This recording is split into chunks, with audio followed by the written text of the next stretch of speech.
नाज़रीन आदाब, न्यूज़ 18 उर्दू में आपका इस्तकबाल है। मैं हूं वैसाल आज़म और आप देख रहे हैं खबर खास। और सबसे पहले आपको ये बता दें कि जिस तरह से हम लगातार मुजाहरों का सिलसिला देख रहे थे, ख़ासतौर से CAA के ख़िलाफ़ या हम ये कह लें कि NRC के ख़िलाफ़, वो सिलसिला अब भी जारी है। हालांकि साल 2019 जो है, साल 2019 अपने ख़िताम पर है, लेकिन मुजाहरों का सिलसिला अब भी जारी है। लेकिन आज हम आपके सामने लेकर आ रहे हैं एक अनोखा एहतजाज।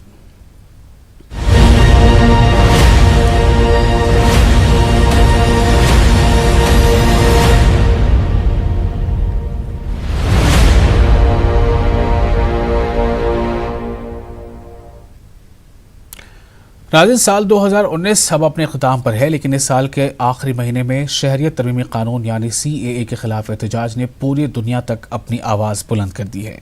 पहले CAB यानी जब ये कानून एक बिल की हैसियत में था तब भी, और उसके कानून बन जाने से अब तक लगातार इसकी मुखालफत में जगह जगह, शहर शहर, कस्बा कस्बा मुजाहरे हो रहे हैं। इन मुजाहरों में CAA के साथ साथ NRC और फिर NPR के ख़िलाफ़ भी सदाए एहतजाज बुलंद है। यूं तो कहीं मुजाहिरीन का सैलाब तो कहीं मुजाहरों के दौरान तशद्दुद चर्चे में रहे, लेकिन हम आपको आज दिखा रहे हैं दिल्ली के शाहीन बाग का अनोखा एहतजाज। न यहाँ तशद्दुद है, न कोई सियासी पार्टी का बैनर, जमहूरी हक के साथ बस यहाँ बुलंद है सदाए एहतजाज। और ख़ास बात यह है कि इस एहतजाज को ख़वातीन ही जारी रखी हुई हैं। जी हाँ, हम बताएं आपको कि आम घरों की ख़वातीन, बुजुर्ग और बच्चों ने जिस्म कंपकपाती सर्दी में भी CAA के ख़िलाफ़ अपना एहतजाज जारी रखा है। पिछले 17 दिनों से जारी इस एहतजाज का आज कैसा है मंजर, इसके लिए हम आपको सीधे लिए चलते हैं दिल्ली के शाहीन बाग, जहां हमारे नुमाइंदे खुर्रम शहजाद मौजूद हैं। खुर्रम से हम सवाल करेंगे। खुर्रम, आप हमारे साथ जुड़े हैं। सवाल इस बात को लेकर है कि एक तरफ जहां एहतजाजी मुजाहरों का सिलसिला मुल्क भर के कई हिस्सों में जारी है, हालांकि हमने ये भी देखा कि जहां CAA यानी सिटीजनशिप अमेंडमेंट एक्ट के ख़िलाफ़ मुजाहरे हो रहे हैं, वहीं कुछ कुछ इसकी हिमायत में भी रैलियां निकली, इनके मुजाहरे हुए। लेकिन शाहीन बाग का ये मुजाहरा, ये एहतजाज अपने आप में काफ़ी अलग जो है एक मंजर पेश कर रहा है। एहतजाज का आज 17वां दिन है। आज वहाँ क्या हालात हैं और किस तरह से ये एहतजाज मैनेज हो रहा है? कौन है जो इसे लीड कर रहा है? क्या कोई सियासी पार्टी है? इनका पूरा निज़ाम आखिर कैसे चल रहा है? चूँकि ख़बरें ये मिलती रही हैं कि ख़वातीन वहाँ आमतौर से मौजूद रहती हैं, तो फिर वो घर कैसे संभालती हैं, एहतजाज कैसे मैनेज कर रही हैं? खुर्रम।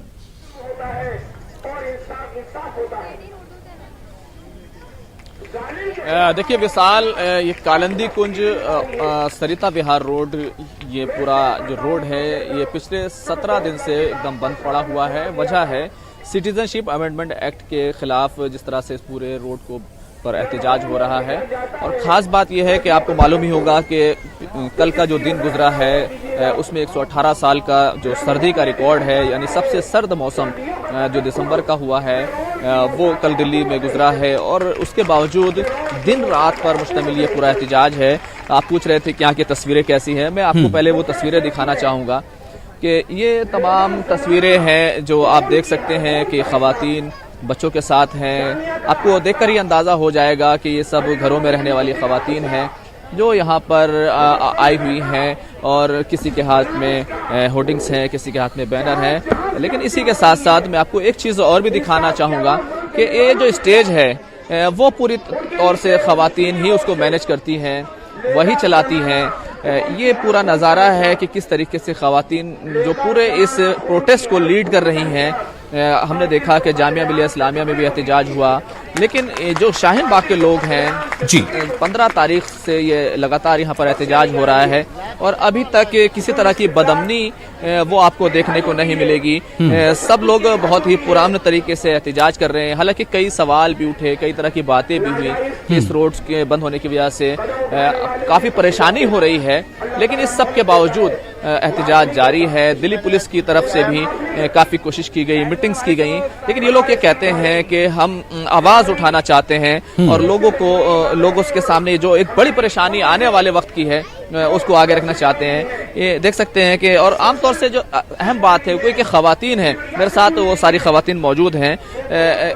आप यहाँ पर लगातार एहतजाज कर रही हैं, लगातार बनी हुई हैं, क्यों ऐसा क्या महसूस किया आपने कि आपको यहाँ पर इतने दिनों से लगातार सर्दी है इतनी, उसके बावजूद आपको यहाँ रुकना पड़ रहा है? जाहिर है मोदी जी ने ऐसा कानून बना दिया, हमने आसाम का देखा, कलकत्ता का देखा, तो जाहिर है हम चलिए हमारे पेपर से हम मान लेते हैं मोदी जी आपको हम ये बताना प्रोटेक्शन देगा, बजाय उसने क्या करा है कि हमको 2-4 हिस्सों में बांट दिया। कैसा हिंदुस्तान हो गया? ये तो मेरा बहुत प्यारा हिंदुस्तान था, ये कहाँ चला गया मेरा हिंदुस्तान? मैं मोदी जी से सिर्फ इतना हाथ जोड़ के निवेदन करना चाहती हूँ कि मोदी जी इस कानून को आप वापस ले लीजिए, जरा एक बार इस पर आप फिर पुनर्विचार करिए कि ये क्या कानून है, कैसा कानून है कि हमें अपना मुल्क छोड़ना पड़ेगा, जिसके लिए हम मर मिटे थे, जिसके लिए हम सारी जिंदगी यहाँ रहे, हम तो अपनी जान भी इसी मुल्क में देंगे, हमारे आने वाली नस्लें भी यहीं पर रहेंगी। हम तो यही चाहते हैं मोदी जी आप भी सलामत रहें और हमारा सारे मुल्क का पुरअमन सुकून सलामत रहे।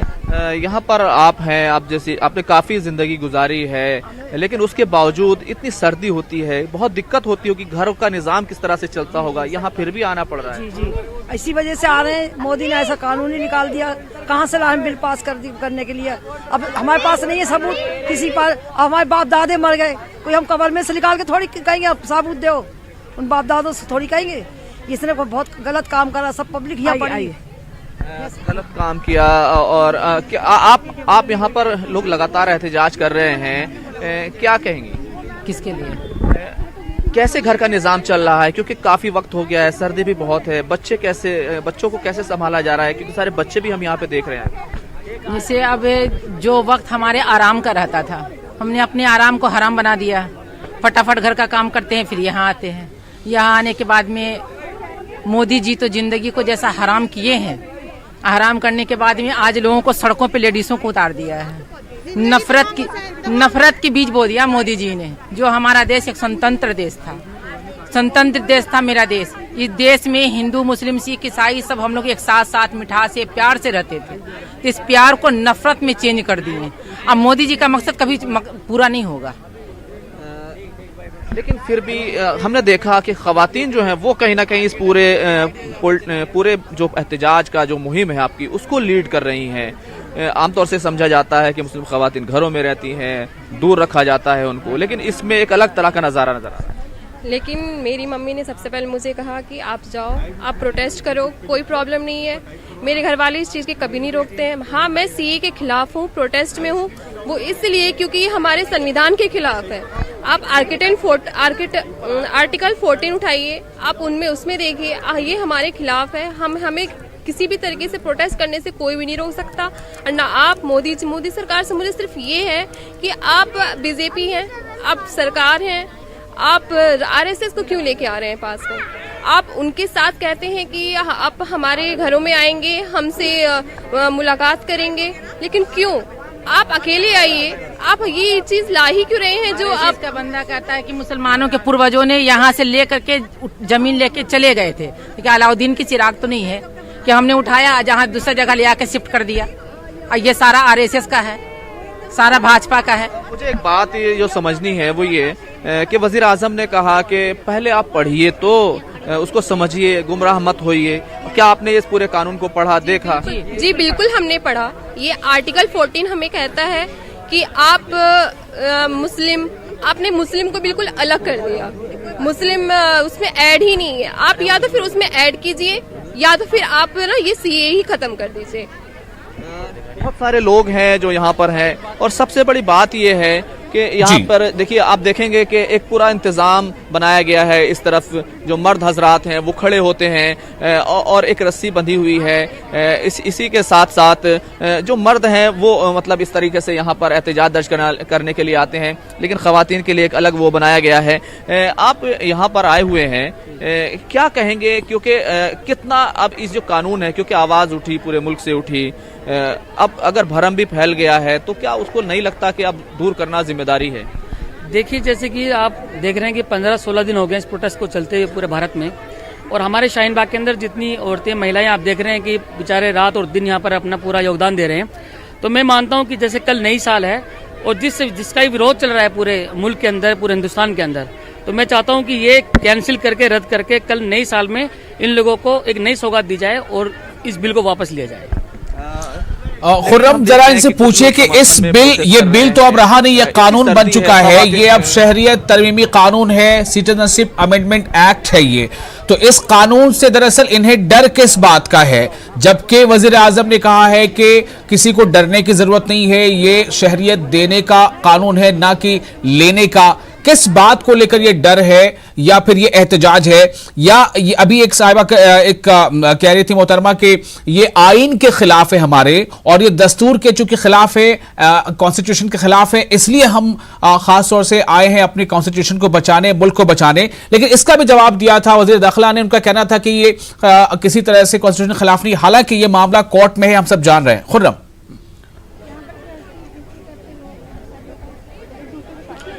बिल्कुल विशाल, आपने जो सवाल पूछा मैं पूछ लेता हूं। असल आप कह रहे हैं इसको रद्द कर दिया है क्योंकि अब तो कानून बन गया, लोकसभा से पास हुआ, राज्यसभा से पास हुआ, अब डर क्या है जिसकी वजह से लोगों को लगता है, क्योंकि हम देख रहे हैं कि हजारों लोग हैं और कहीं ना कहीं ये बात मैसेज भी अब सामने आ गया है कि इनका कोई लीडर नहीं है। देखिए, डर लोगों को इस बात का है कि जो अभी के रिसेंटली डॉक्यूमेंट हैं वो अगर वो मांगे जाएंगे तो लोग वो दे सकते हैं, लेकिन अगर प्रोजो की बात की जाए कि डॉक्यूमेंट देना है तो वो लोग कहाँ से लाएंगे, उसका डर, उसका भय लोगों में सच्चा है और बिल्कुल बरहक है। और मेरा मानना यह है कि अगर 50 लोगों के मतलब आप कैबिनेट में आप बिल पास कर सकते हो तो 125 करोड़ जनता के लोगों से आप इस बिल को रद्द भी कर सकते हैं और ये बात उन तक पहुंचे। और मेरा ये मानना है कि इस बिल को वापस लिया जाए। ये जो कानून है इसको वापस लिया जाए। आप नौजवान हैं, आपको खुद क्या महसूस होता है, क्योंकि हमने देखा हमारे वजीर दाखिला ने सफाई दी, वजीर आजम ने सफाई दी कि नहीं इससे आपको डरने की जरूरत नहीं है, किसी की नागरिकता, किसी की शहरियत इससे जाने वाली नहीं, ये कुछ लोगों को शहरियत देगा। सर देखिए, आसाम की जो टोटल पॉपुलेशन जो है 3.3 मिलियन पॉपुलेशन है, जिसमें से 1.9 मिलियन जो वहाँ की पॉपुलेशन जो थी उनको डिटेन कर दिया गया बिकॉज ऑफ उनके जो वो थे डॉक्यूमेंट्स थे, उनमें क्या था, स्पेलिंग मिस्टेक था उनके नाम में, या तो उनके पेरेंट्स के नाम में या तो उनके खुद के नाम में। अब ये जो डिटेन किया जाएगा, अब इतने सारे लोग जो यहाँ बैठे हैं इतनी ठंड में, ये एनआरसी के खिलाफ बैठे हैं बिकॉज ये कोई इसका मतलब ही नहीं बनता। क्या एनआरसी अगर करना होता आज की डेट में तो हमें पहले बता दिया था, हमारे दादा जो थे उन्हें बता देते कि आपको 2019 में और 2020 में एनआरसी होगा, आपको डिटेन कर दिया जाएगा, आपको कैंप में डाल दिया जाएगा। तो वो क्या करते हैं, अपने डॉक्यूमेंट संभाल के रखते हैं, हाँ मीनिंग से रखते हैं अपने सारे करेक्शन जो है, स्पेलिंग मिस्टेक हो गई जिसके, अब वो बेचारा कहाँ से, अब गरीब आदमी जो रोड पे सोता है, अब वो पेपर कहाँ से लाएगा उसका। इस बात में तो वाकई सच्चाई है, कई स्पेलिंग मिस्टेक होती है, हर होती है, हल्की सी भी स्पेलिंग मिस्टेक हो गई। जैसा मेरा नाम अब्दुल है, अब अब्दुल में डी गायब हो गया, ये यू मिस्टेक हो गया, यू जो है, तो क्या कर दिया जाएगा, डिटेन कर दिया जाएगा। मुझे क्या कहेंगे, आप नागरिक नहीं हो, आप 20 साल से यहाँ रह रहे थे, आप जो है फर्जी आदमी हो, फर्जी वाड़े में आए हो, आप जाओ, आप वहाँ जाओ, डिटेंशन कैंप में वहाँ रहो। और आप जी बताइए, आप क्या बताना चाह रहे हैं? जबकि सारे बंदे उन्हीं के ही बैठे हुए हैं वहाँ पे, ये तो स्पेलिंग से ही बताते नहीं है और के करेक्शन करने में जो है, जो भी है टाइम भी लगता है, पैसा भी लगता है और परेशानियों का सामना भी करना पड़ता है। इस बात को तो मैं अभी पीछे रखूंगी, जो अभी हालात गुजर रहे हैं हम लोगों के साथ, हम लोग जितनी परेशानियों का सामना करना पड़ रहा है, 16 दिन से हम लोग यहाँ पे हैं, बच्चों को लेके, बच्चे की पढ़ाई डिस्टर्ब है, सारे चीज, घर का पूरा माहौल उथल पुथल होकर के रह गया है। तो मैं ये कहना चाहती हूँ कि आखिर ये मोदी जी कहाँ लेके जा रहे हैं, इस हिंदुस्तान को क्या बना रहे हैं, किस इसमें ये करके लेके जा रहे हैं मोदी जी, आखिर क्यों कर रहे हैं। और ये टारगेट जो भी कंफ्यूजन है वो इस बात को लेकर के है कि एनआरसी आने वाले वक्त में होगा, कौन कौन से डॉक्यूमेंट उनको उसको साफ होना चाहिए। नहीं, इन्होंने हमें उसके बारे में मैं बात करूंगी। इन्होंने ये बताया कि मुसलमान आतंकवादी हैं, ये कहाँ पे लिखा है, या कौन सी शरीयत में या कौन से कोर्ट में लिखा है कहीं पे कि मुसलमान आतंकवादी हैं, हिंसावादी। और इनसे ये पूछा जाए कि डिटेंशन कैंप नहीं बने, उनकी साफ हमारे पास वीडियोस आई है और उसमें ये कि 3000 लोग उसमें रखे जाएंगे, और मुस्लिम का तो कहीं से कहीं नाम ही नहीं आया है कि एनआरसी में हम उन्हें निकालेंगे या नहीं निकालेंगे उसमें से। तो ये अलग अलग देख रहे हैं कि किस तरह की जो कंफ्यूजन फैला है, वो एक बड़ी बात है। क्या आपको क्या लगता है कि कंफ्यूजन सही करने की जरूरत है कि एनआरसी होगा नहीं होगा, कौन से डॉक्यूमेंट मांगे जाएंगे, स्पेलिंग मिस्टेक का क्या होगा? सर, स्पेलिंग मिस्टेक की तो बात बहुत सारी आएंगी, ठीक है ना। दरअसल ये जो गवर्नमेंट है ये भरम में रखना चाहती है, ये एनआरसी के जो लेके आई है ये बेवकूफ़ बना रही है। अभी एजुकेशन की बात होनी चाहिए थी, अभी हेल्थ की बात होनी चाहिए थी। दरअसल ये टारगेट बना रही है यूनिवर्सिटी को। अभी जैसे जामिया में हुआ, अलीगढ़ में हुआ, इसका मकसद है बेवकूफ़ बना के रखना, पब्लिक को बेवकूफ़ बना के रखना। एनआरसी के मतलब कारोबार ठप करने, गरीबों को और ज़्यादा गरीब करना और अमीरों को और ज़्यादा अमीर करना। देखिए, हमारे मुल्क में महंगाई भी एक बड़ा मुद्दा है, लेकिन हम जो देख रहे हैं कि यहाँ पर जो खवातीन है, यहाँ पर वो लीड कर रही हैं। आमतौर से उनको कहा जाता है वो रहेंगी, लेकिन जब भी देखा आसाम में जो एनआरसी हुआ उसमें काफ़ी खवातीन को भी उस दिक्कतों का सामना, सब लोगों को दिक्कतों का सामना करना पड़ेगा। तो क्या आप किस तरह का कन्फ्यूज़न खत्म होना चाहिए, क्योंकि लगातार कन्फ्यूज़न बना हुआ है? सर, मैं एक बात आपके चैनल से कहना चाहता हूँ, ये जो जामिया की लेडीज़ यहाँ पे आई हैं, हमारी माँ बहनें आई, ये क्यों आई हैं, क्यों बैठी ठंड में यहाँ, या जो है ना 17 दिन हो गया, आज क्यों बैठी हैं जामिया में? जब इनके बच्चों के ऊपर मारपीट की गई, गोलियाँ मारी गई, आँख गई है, पैर में गोली लगी है, ऐसे करके हैंड्सअप करके बाहर जैसे आतंकवादी को निकालते हैं, बच्चों को किया गया। जो बच्चे पढ़ाई के लिए गए थे, एजुकेशन के लिए गए थे, वो आतंकवादी नहीं, मुजरिमों को निकाला जाता है। ये तो उस तरह करके खुर्रम, क्या वहाँ पर जामिया से कुछ तलबा या तालिबात भी मौजूद हैं क्या? खत्म करके रहेंगे ये सीएए जो कानून बनाया है।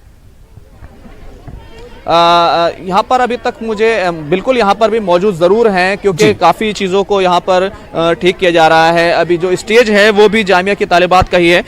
लेकिन एक सवाल मैं आपसे जानना चाहूँगा, एनआरसी सीएए को लेकर एक एहतजाज है, एक बात है, लेकिन एनपीआर पर भी एक बड़ा सवाल है, उसमें क्या डर है आपको? सर देखिए, मैं सबसे पहले यह कहना चाहूँगा, हमारे देश के प्रधानमंत्री मोदी जी और हमारे देश के गृह मंत्री अमित शाह जी कहते हैं कि मुसलमानों को कोई ख़तरा नहीं है सीएए, एनपीआर और एनआरसी से। तो हम चाहते हैं अगर हमें कोई ख़तरा नहीं है तो आप इस बिल को वापस क्यों नहीं ले लेते? तो आपको ये बिल वापस ले लेना चाहिए। पूरे देश में अर्थव्यवस्था इतना नुकसान हो रहा है, चारों तरफ इसके लिए हंगामा हो रहा है।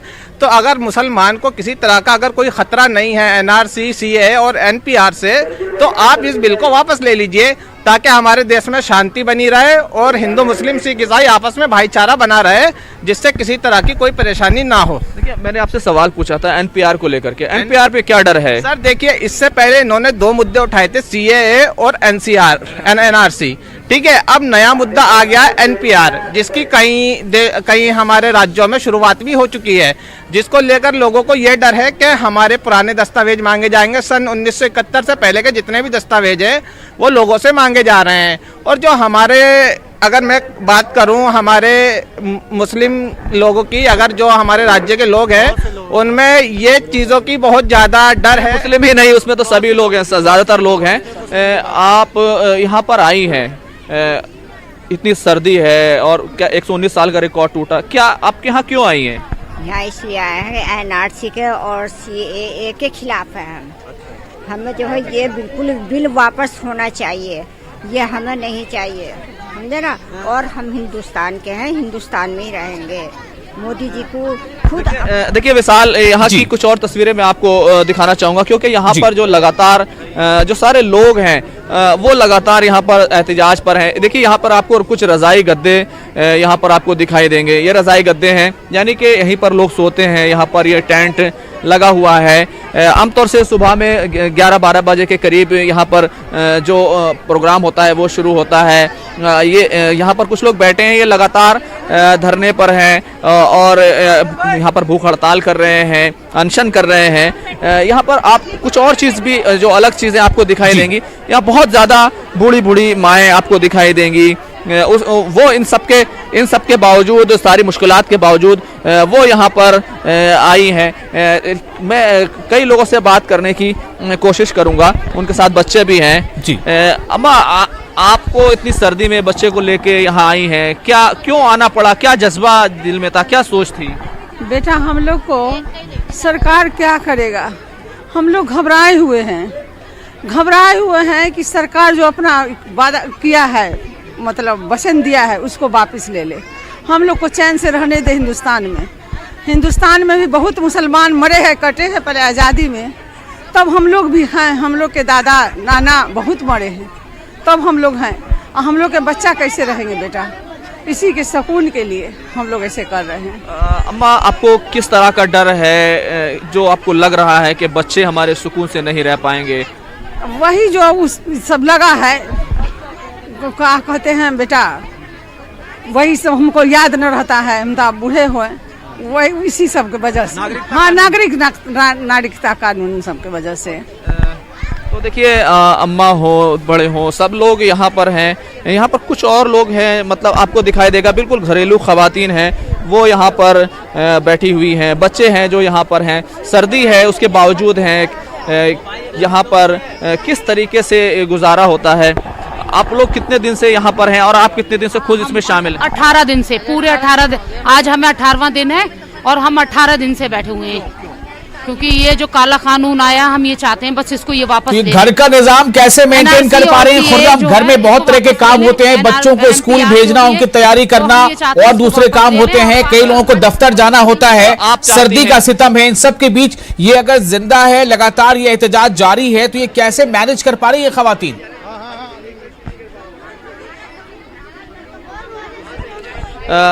आप 18 दिन हो गए, स्कूल भी पिछले दिनों खुले हुए थे, अब तो छुट्टियां हो गई हैं क्योंकि सर्दी बहुत ज्यादा हो गई है। तो कैसे घर का निजाम चल रहा है, कैसे मैनेज कर रहे हैं आप? घर का ये चल रहा है कि बस सुबह में रात भर यहाँ ड्यूटी देना, फिर वहाँ पे थोड़ा बहुत जल्दी जल्दी काम निपटाया। सुबह में एक टाइम की सब्जी बना रहे हैं कि अगर घर के खाने बनाएंगे, खाने ही बनाते आए थे जो आज हमारा मुल्क यहाँ तक पहुँच चुका है। अगर ये आवाज़ काश हमने पहले उठा ली होती तो आज हम यहाँ नहीं होते। तो इसलिए अब चाहे हमारे साथ जो भी हो, बच्चों की पढ़ाइयाँ, बच्चों के रिजल्ट क्या आएंगे हमें कुछ नहीं पता, क्योंकि पूरा टाइम हम यहीं दे रहे हैं अपना। आप कैसे कर रही हैं?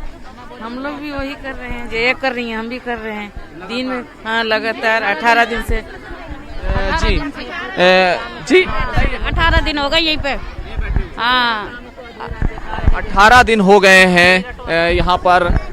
खुर्रम और कितने दिन ये इस तरह से बैठ सकती हैं अगर उन्हें लगता है कि तस्वीर और दिखाना चाहूंगा, पूरे ना हुए तो? बिल्कुल, अगर आपके मांगे नहीं मानी गई, क्योंकि 17 दिन हो गए, 18 दिन हो गए जामिया का, जिस तरह से जामिया के बच्चों पर हुआ था, जामिया में तो और पहले से प्रोटेस्ट शुरू हुआ था। कब तक आप लोग ऐसे डटे रहेंगे, बने रहेंगे? क्योंकि सर्दी बहुत है, सारी जिंदगी दरहम बरहम हो रही है। जब तक हमारी जान न चली जाए सड़कों पे। डिटेंशन कैंप में जाने से अच्छा है कि हम अपनी जान सड़कों पे ही दे दें, ठंड में मर जाएं, लेकिन हम यहाँ से हटने वाले नहीं हैं। कई तरह की बातें सरकार की तरफ से कही गई, किसी बात पे यकीन आता है?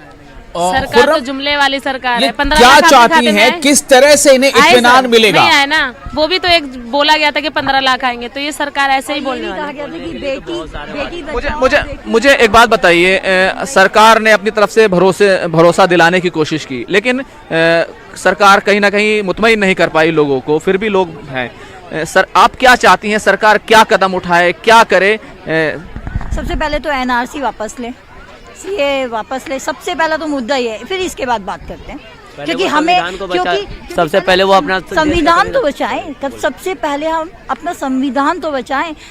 संविधान बचेगा तो हम बचेंगे, संविधान अगर नहीं बचा तो हम भी नहीं बचेंगे। तो सबसे पहले तो ये बचाएं। उसके बाद हमारी उनसे कोई पर्सनल लड़ाई नहीं है, उनकी सोच से लड़ाई है सिर्फ। वो अपनी सोच बदलें, सीए वापस लें, एनआरसी वापस लें, संविधान बचाना है, चाहे इसमें हमारी जान जाए, हम तैयार हैं। हिंदू मुस्लिम सिख ईसाई आपस में भाई भाई तैयार हैं, बस हम तैयार हैं।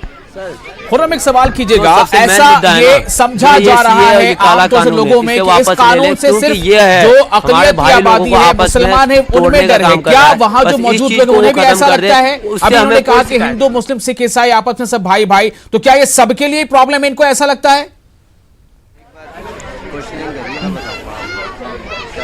ये जो कानून है, ये सिर्फ इससे मुसलमानों को खतरा है या सबके लिए खतरा बन जाएगा? ये आपको SC ST OBC जनरल जो भी आती है या मुस्लिम, ये सिर्फ मुस्लिम के लिए नहीं है, ये लोगों की सोच की फर्क है।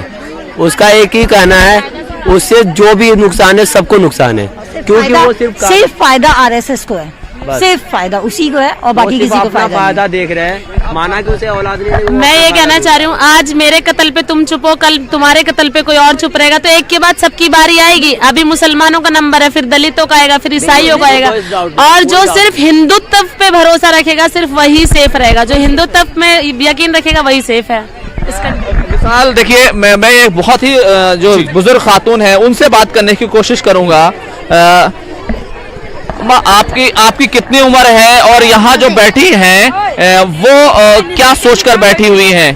वो सोच कर बैठे हैं भैया रे, जो पब्लिक के पास पैसा है वो लाइन में लगा दिया सब। काला धन बता दिया वो और क्या ना। अब उसके बाद में 3 तलाकों की बात हो गई। उसके बाद में जामिया में पुलिस अंदर भर का जो बाथरूम में बच्ची जवान बढ़ गई हैं तो वहाँ भी मारे हैं। किसी की आंख फोड़ी है, किसी के हाथ काटे हैं, किसी के गोली मारी है, 40 आदमी जेल में डाले हैं। खुर्रम, वक्त की कमी है, माज़रत चाहूंगा हम बूढ़ी अम्मा की पूरी बात अभी अब नहीं सुना पाएंगे अपने नाज़रीन को, लेकिन जिस तरह से ये एहतजाज जारी है, आपको पता होगा कि शुमाली हिंदुस्तान में खासतौर से दिल्ली में कितनी जबरदस्त सर्दी पड़ रही है, लेकिन इस सर्दी के बावजूद ये घरों से बाहर हैं और वहां पर कंबल, रजाई या शॉल का सहारा लेकर रात भर वहां गुजार रहे हैं। इस तरह से 18 दिन उन्होंने गुजारे। इनको उम्मीद है कि इनके मुतालबात पूरे होंगे और जब तक मुतालबात पूरे नहीं होते हैं ये इसी तरह सड़कों पर रहेंगी, अपनी आवाज बुलंद करती रहेंगी। ऐसी भी सदा वहां से आ रही है। फिलहाल आप तमाम लोगों का बहुत बहुत शुक्रिया हमारे साथ बने रहने के लिए। मुझे दीजिए इजाजत। आदाब।